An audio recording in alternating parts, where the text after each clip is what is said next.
Tá no ar? Fala, galera! Boa tarde, Eduardo Ducarte aqui, mais uma vez com vocês.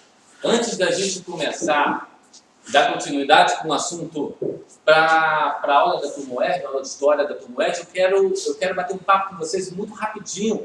Primeiro que ele é muito esclarecedor, né? A gente teve uma evolução de muitas notícias de interesse nosso acontecendo essa semana. Cara, foi um turbilhão de coisas, então eu preciso trocar isso com vocês. E aí, tá tudo bem? Vamos lá! Sobre o Enem, rapaziada, quem vai fazer o UERJ também vai fazer o Enem, né? Mesmo que a gente sabe que no Rio de Janeiro a UERJ não utiliza a nota do Enem. O Enem ele é utilizado aí no Rio de Janeiro pelas universidades federais, todas elas, mas a UERJ é uma universidade estadual, ela não aderiu ao Enem e ela tem o seu vestibular isolado, isso a gente já sabe. Em relação ao Enem, galera, e aí? Vamos fazer? Pois é, as inscrições terminam amanhã, né? De acordo com o calendário do MEC, se vai adiar, se não vai adiar, daqui a pouco a gente vê isso. As inscrições para o Enem oficialmente terminam amanhã, dia 22. Portanto, vamos lá, rapaziada. Galera que ainda não se inscreveu no Enem, por favor, vá lá no portal do INEP e garanta a sua inscrição na prova, hein? Lembrando, rapaziada, que o Enem é a principal ferramenta de ingresso no ensino superior no Brasil. Daqui a pouco a gente vai falar de um outro assunto de justiça social e tal, se rola, se não rola, mas isso é depois, tá? Primeiro vocês têm que entender o que é o Enem, galera. O Enem ele foi criado em 1998. Na época, o ministro da Educação, o saudoso Paulo Renato, antigo ministro da Educação do governo Fernando Henrique Cardoso, o Paulo Renato, quando cria o Exame Nacional do Ensino Médio, ele existiu, naquela época, como uma ferramenta uma métrica, né? uma ferramenta de avaliação das escolas de ensino médio. O MEC queria ter ali alguns indicadores de quantidade e qualidade do ensino médio. Veja que o que a gente está falando hoje é sobre atualidades. A gente está falando do Enem, mas é um assunto também para a prova da UERJ. Valeu, pessoal? Então, é um assunto muito atual que faz referência não somente à história, mas como sociologia, como economia, como linguagem em geral sobre o ensino superior no Brasil. Ok? Vamos lá? Relembrando, 1998, nós temos então a criação do Enem. Só para lembrar, naquela época, o ministro era o Paulo Renato, ministro do MEC, Paulo Renato, tido aí como,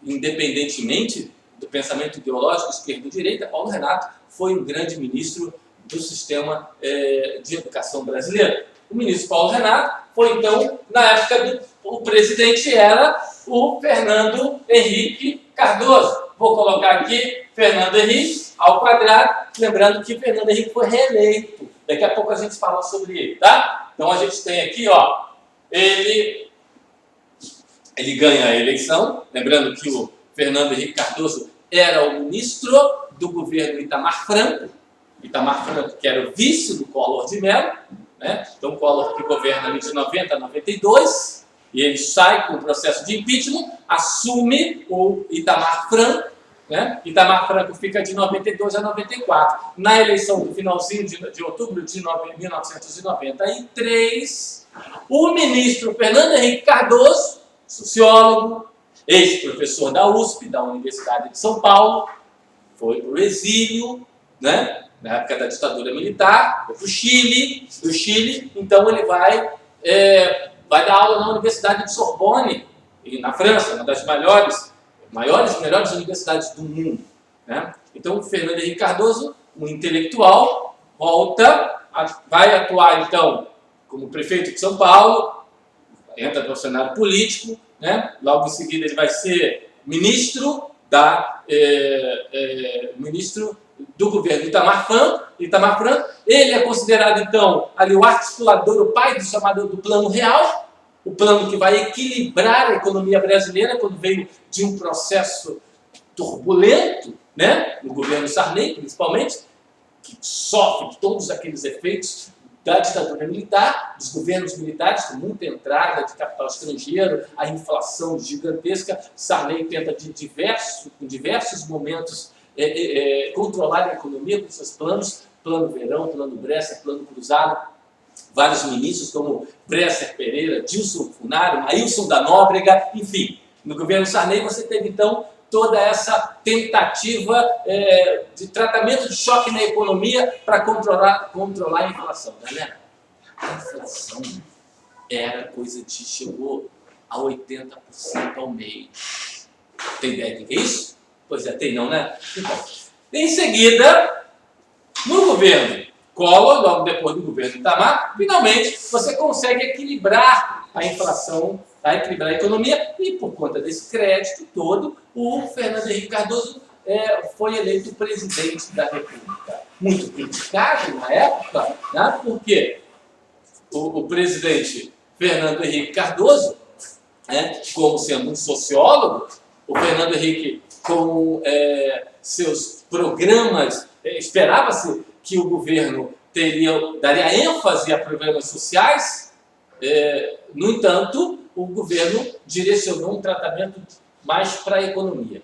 Resultado, muito criticado por diversos setores, mas acabou que ele foi reeleito. Então ele fica de 1994 a 98, é reeleito. De 98 fica até 2002. Dá para ver aí? Não sei se está cortando alguma coisa, peraí. Cortou. Deixa eu consertar aqui que eu estou sem o limite meu. Vamos lá. Aí, ó. Fernando Henrique Cardoso, tá? Vou colocar aqui ao quadrado, porque ele vai de 1994 até 2002. Lembrando que quem entra depois vai ser o Lula, mas é um outro momento. Tá? Então o Enem vai ser criado no governo Fernando Henrique Cardoso, mais precisamente em 1998, como uma ferramenta para avaliar a qualidade do ensino médio no Brasil. Tá? Veja que o Enem, até então, ele não era utilizado pelas universidades e gradativamente isso vai acontecendo. Quando ele tem uma reformulação em 2009. E aí 2009 é um outro governo. Tá? A partir do chamado novo Enem, né, em 2009, as universidades passaram a aderir ao Enem. Hoje, todas as universidades federais do Brasil adotam o Enem para preencher totalmente suas vagas ou parcialmente. Certo? Quer ver? Quase 300 mil vagas do ensino superior são preenchidas pelo Enem. E aí, galera? Sabe quando aquele cara fica lá? Isso aconteceu comigo nas redes sociais, tem acontecido com muita frequência, tá? Falar nisso, dá uma curtida lá, Eduardo Educarte, na minha página, e participa, né, deixa lá teu comentário, sua curtida, enfim, isso é importante participar, tá? Mas tem acontecido muito com a gente. Várias pessoas questionando, inclusive defendendo uma opinião de que o Enem não é uma ferramenta que corrige a injustiça social no Brasil. Bom, na minha humilde opinião e da equipe do Instituto Educarte, o Enem ajuda sim. Sabe por quê, pessoal? Simples, ó, é quase que um cálculo matemático, né? Você tem 300 mil vagas no ensino superior público e gratuito. Quantos de vocês conhecem alguém que entrou na universidade pública? Bom, a universidade pública ela é boa, principalmente por dois motivos. Primeiro, porque é gratuita. E segundo, porque é de qualidade. Certo? E assim, rapaziada, se a gente pegar os relatórios do IBGE e do INEP, nós veremos, por exemplo, que os dados econômicos mostram que quem tem ensino superior no mercado de trabalho tem média salarial de 2 a 3 vezes quem tem apenas o nível médio. Bom, já chegamos à conclusão, baseado em dados estatísticos do IBGE, de que o nível superior aumenta não só o nível da renda média do trabalhador, como o percentual de chance dele ingressar no mercado. Certo? Então, se a população pobre, em geral, não consegue emprego, ele percebe que o ensino superior é uma ferramenta que pode ajudar ele a crescer na hierarquia social. Ora, e qual é o principal instrumento para que ele entre na universidade pública? O Enem. Meu Deus, como o Enem então não pode corrigir a injustiça social no Brasil? Isso é um argumento para a sua redação, hein? Fica ligado, tá? Então o Enem deve sim ser considerado uma ferramenta para diminuir a desigualdade social, uma vez que ele é o principal instrumento para se preencher as vagas do ensino superior. São cerca de 300 mil vagas na universidade pública. Ora, ainda tem mais 400 vagas no ensino superior privado, cerca de 1.200. 300 mil vagas somente nas universidades públicas por ano. Tá? Que o Enem preenche. Esse mesmo Enem também vai preencher 400 mil vagas pelo ProUni.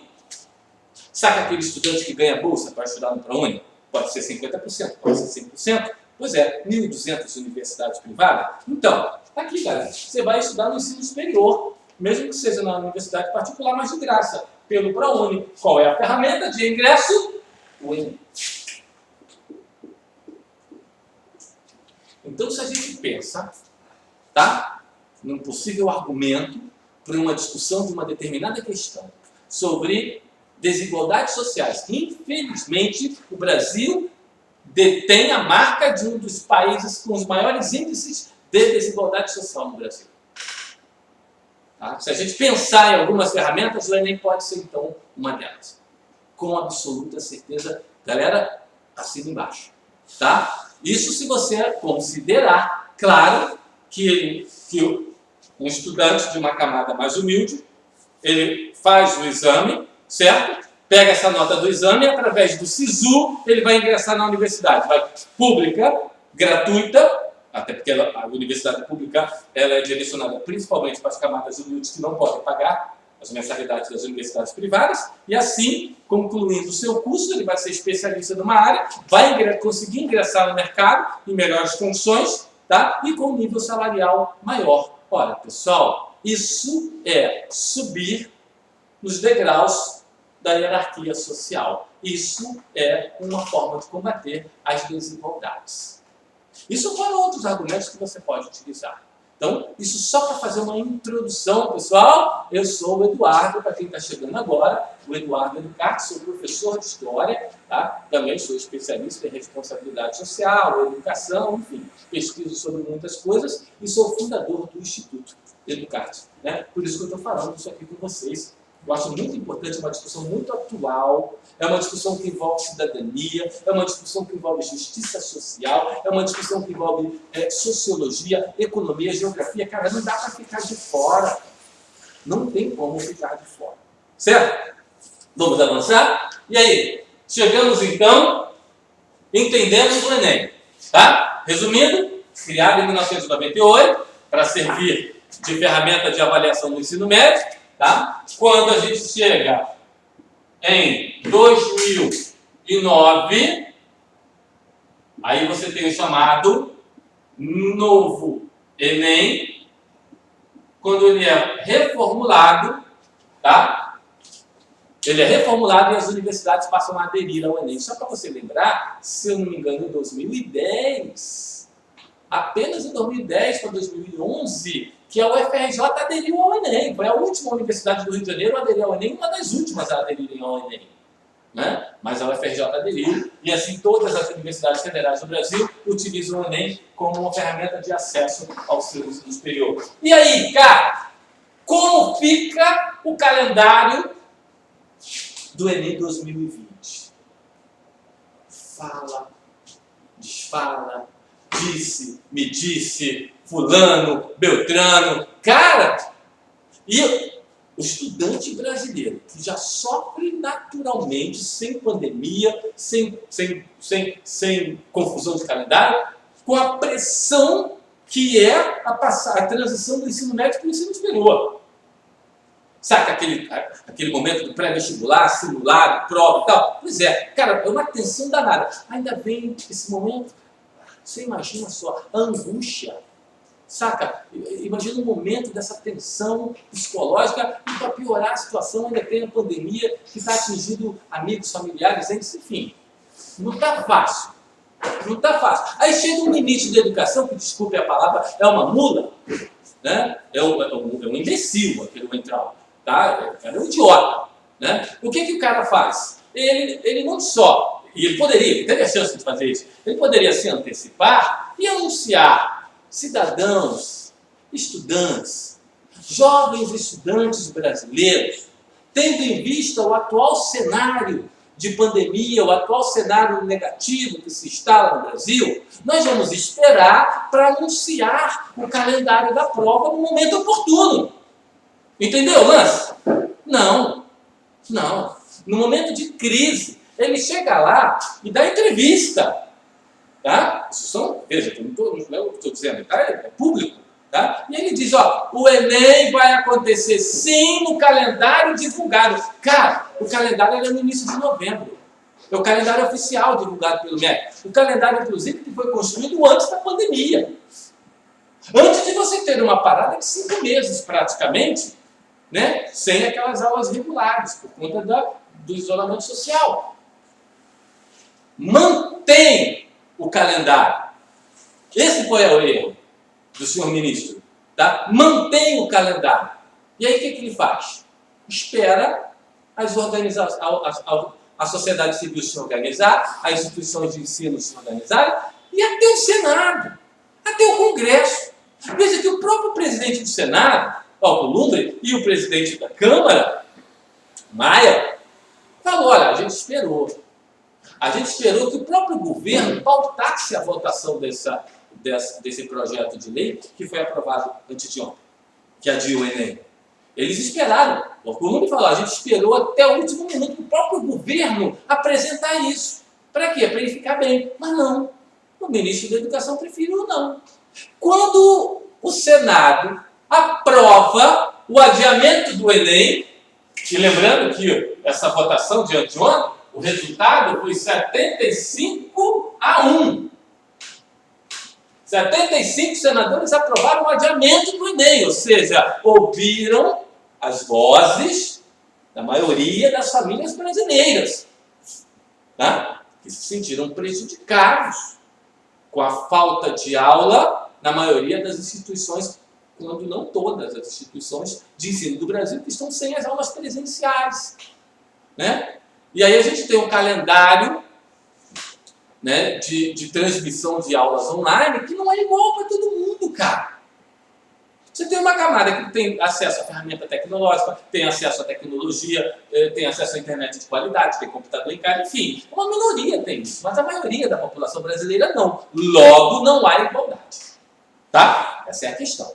Portanto, isso é constitucional, por isso o resultado dessa votação, né, a senadora que apresentou o projeto de lei, né, que foi aprovado no Senado, 75 senadores votaram a favor do adiamento do Enem, apenas um senador votou contra o adiamento do Enem, que é o senador do Rio de Janeiro, né, que é o Flávio Bolsonaro.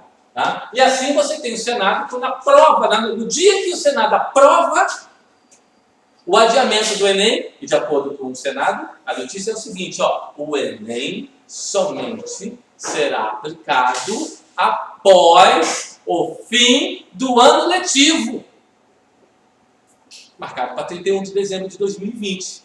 Logo, o Enem então só pode ser aplicado em janeiro. Tá? E aí o MEC, o que acontece? O ministro anuncia que vai então divulgar uma enquete, aí tira do ombro dele, joga agora para os estudantes, uma enquete em junho, no portal. Participem, galera. Participe dessa enquete. Tá? Coloca lá seu voto. E aí são 3 opções, hein? Mantenha o calendário com a prova em novembro, ou adia por 30 dias, ou vai ser aplicado apenas quando concluir o ano letivo de 2020. Só após o ano letivo. Entendeu? E aí os estudantes em geral vão votar e vão escolher, vão dar um indicador para o MEC se pronunciar. Tá? E assim ficamos em relação à aplicação do Enem. Tá, e aí, Eduardo, mas e as outras provas? Bom, as outras provas seguem a mesma linha.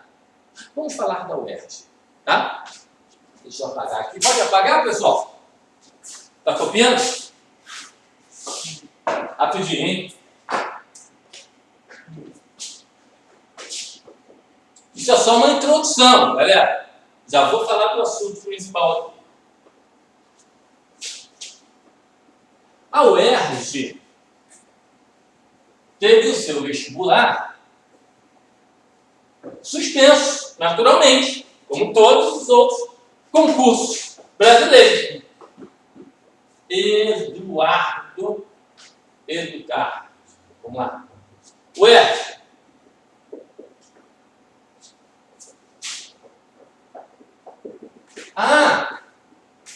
Eu não terminei de falar. Estamos falando do Enem 2020. Mas sabe o que vai acontecer com o Enem 2021? Enem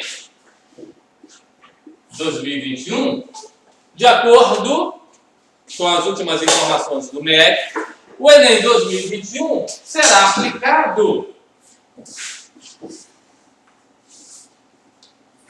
em 2 fases. Bacana, pessoal. Hã? Não sei. Tá bom? Não, só 4h40.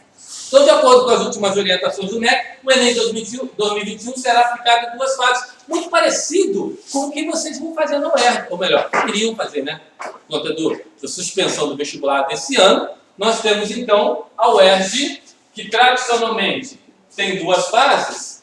Né? Você tem uma prova que normalmente era aplicada em junho, o primeiro exame, o primeiro aqui, e a outra em setembro. A primeira prova foi suspensa.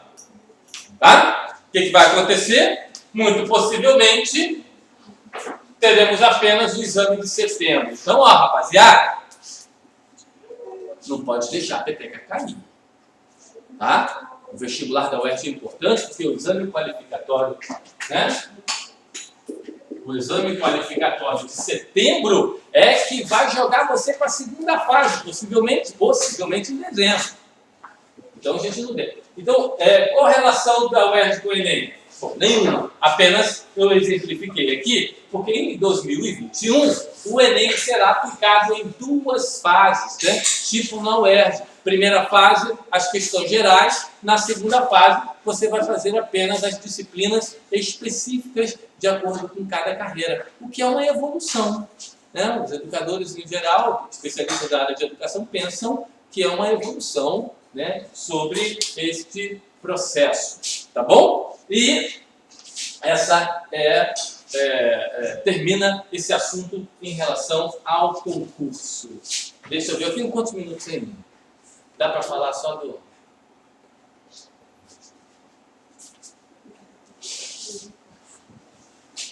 Tá. Tá, beleza. Falou baixinho, mas aqui é textão.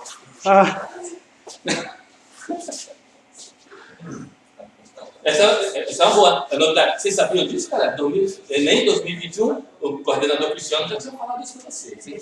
Então, sem desculpa que eu lembro, eu chegou a comentar alguma coisa do Enem 2021 sendo aplicado em 2 fases. É pouca merda não, né? Isso é bacana. Quer fazer isso agora? Quer desligar? Vamos. Oi? Não, eu posso me despedir? Pode. Vai usar agora? Outro professor vai entrar? Ou... Não, acabou. Tá bom. Galera, é o seguinte, eu vou ficar devendo para vocês. Eu queria enumerar, comecei a falar aqui do Fernando Henrique Cardoso, para trabalhar com os principais presidentes do Brasil na história recente republicana, mas isso eu vou deixar para a próxima aula, tá legal? A gente vai falar... Tem reunião com ele amanhã. Maravilha! Ó, reunião... Chega aqui, Cristiano. Vou sair um pouquinho de cena para respeitar o isolamento de 1 metro. Então, pessoal, rapidinho para tirar a máscara, por isso que ele saiu. Boa tarde, tá? Hoje nós tivemos a nossa primeira experiência, a nossa primeira reunião. Né? Eu divulguei no grupo lá, o grupo oficial da sede.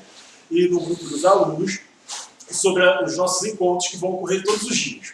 E aí a gente vai ter os encontros, eles vão estar divididos por turmas, tá? Então, amanhã o nosso encontro é com o pessoal da Biomed. E aí o nosso encontro vai ocorrer de 12h30 até 13h, na parte da manhã, parte da tarde já. E na parte da tarde, finalzinho da tarde, de 3h30 até 4h. E esse encontro vai ser o quê? Nesse encontro, nós vamos debater alguns assuntos, é um momento relax, tá? Onde eu quero saber como você está enfrentando essa quarentena, o que você tem lido, qual seriado você pode indicar para os seus amigos, principalmente no quesito redação. A gente sabe hoje que algumas redações nota 1000 do Enem, a Roberta já trouxe isso, eu já presenciei essa aula dela, alunos que citaram, por exemplo, Breaking Bad, não sei se eu pronunciei certo, tá? Mas alunos que citaram esse seriado, nós tivemos Grey's Anatomy, que alguns alunos também citaram o ambiente, né, do hospital e trouxeram isso para a realidade. E agora eu estava falando com o pessoal que tem uma série muito boa na Netflix, chamada La Casa de las Flores, na qual vem tratando a sociedade mexicana, né, a família tradicional mexicana que enfrenta alguns problemas. Tá? E aí alguns alunos sugeriram o quê? Professor, me perguntaram sobre algum livro, se eu indicava algum livro. Eu falei, a pessoa mais indicada é a Roberta. Mas eu sei que tem alguns livros agora que foram lançados agora nesse ano, por exemplo, o livro chamado Local de Fala, tá? Que é um livro que, na verdade, é uma pós-graduação, né? Uma moça, eu não lembro o nome dela, de Jamília, eu não lembro muito bem o nome da autora, mas ela defendeu o seu mestrado e o mestrado dela virou um livro chamado Local de Fala, que inclusive passou no Fátima Bernardes, passou em vários programas. E nesse livro, ele vem tratando questões sociais, como o preconceito. Né? Quem é que pode falar? Só quem tem um diploma? Será que é realmente assim? Será que conhecimento de vida ele é deixado de lado? Então, esses autores que estão na atualidade, você pode citar nas suas gerações, de acordo com a Roberta. Oi, gente. Eles querem se comunicar aqui, ó. Ao vivo. Ao vivo é bom por conta disso, né? Ao vivo. Ó, quero dizer para vocês que a gente vai ter surpresas aí, tá? A gente precisa se exercitar, nosso corpo precisa. Nesse momento que as academias estão fechadas, estava conversando com a Tamires, que é uma das diretoras aqui juntamente com o Eduardo, a gente vai ter um momento na qual nós vamos fazer alguns exercícios aqui em conjunto. Então, pessoal, nós estamos indo além das aulas, tá? A gente quer trazer para vocês também uma determinada interação. Tá? Então vai ter um dia que nós vamos estar aqui, toda a equipe aqui, ó, fazendo exercício, malhando juntos, seguindo o roteiro aqui pela TV, tá? Para a gente poder estar se exercitando aí. A gente precisa manter a nossa saúde mental em dia. Tá? Então amanhã eu vou estar divulgando, você já sabe que é da turma biomédica, você que é da biomédica, amanhã então, quando for 12h30, eu vou mandar um link para vocês. Vocês só vão clicar nesse link e a gente troca uma ideia, a gente bate um papo para saber qual livro você está lendo, qual série você está assistindo, se você está fazendo exercício em casa. É um momento de descontração, tá? Não é um momento que a gente vai resolver nada administrativo. Nós só vamos estar no momento zen, momento relax, tá bom? Para você poder passar por essa quarentena com mais leveza. Só falando, o pessoal que interagiu hoje, eles gostaram bastante, porque nós trocamos uma ideia, tá? E foi muito legal ter esse contato, ouvir a voz de vocês. Cara, eu fiquei muito feliz mesmo de poder estar tendo esse contato ali com vocês. Tem uma câmerazinha, quem quiser aparecer, aparece, né? Quem não quiser só fica ali falando através do áudio, tá? O Carlos, a Madu, o Igor, que tiveram presente aí hoje no nosso primeiro encontro aí semanal. Beleza? Pessoal, é isso. Voltamos amanhã com a aula do Thiago, do Rafael e do José. Então, ó, aguardo vocês amanhã. Bom final de tarde, bom descanso aí para vocês, tá bom? Beijo no coração.